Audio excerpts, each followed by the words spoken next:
shines now at 3-2 after defeating Blackwater. Congratulations to our player of the game, Adrian Nocum, and Coach Yang Yao.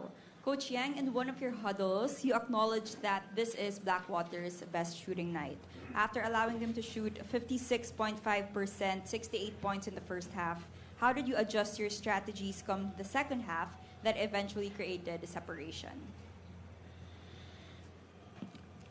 We were playing at our pace. I felt that if we're able to weather the storm, yung shooting nila masyadong maganda. No, they were making their threes, they were making even their fours.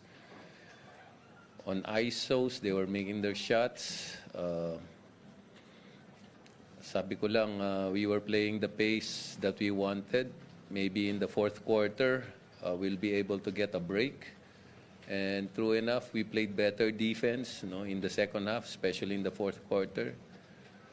So, nalampasan lang namin yung torrid shooting percentage nila.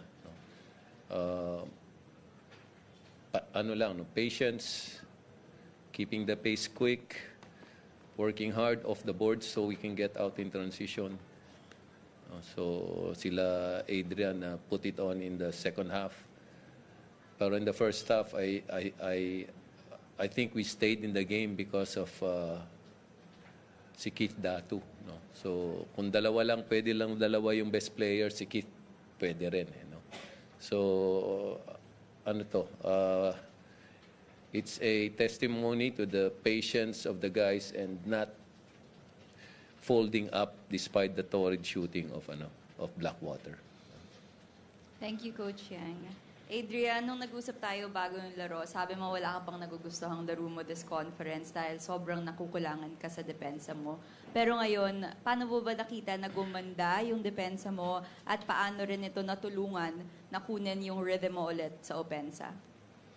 Ayun na, sabi nga sa amin ni Coach nung huddle kanina nung halftime, yung depensa talaga kailangan namin dumiin lang. Kasi di na namin kailangan mag-scheme pa. Yung kailangan namin dumiin dun sa depensa. So inumpisa namin sa depensa. Tapos yung offense, kusa naman yung dumating din. Sa tulong din ng mga kasama ko. Kaya maganda yung kinalabasan.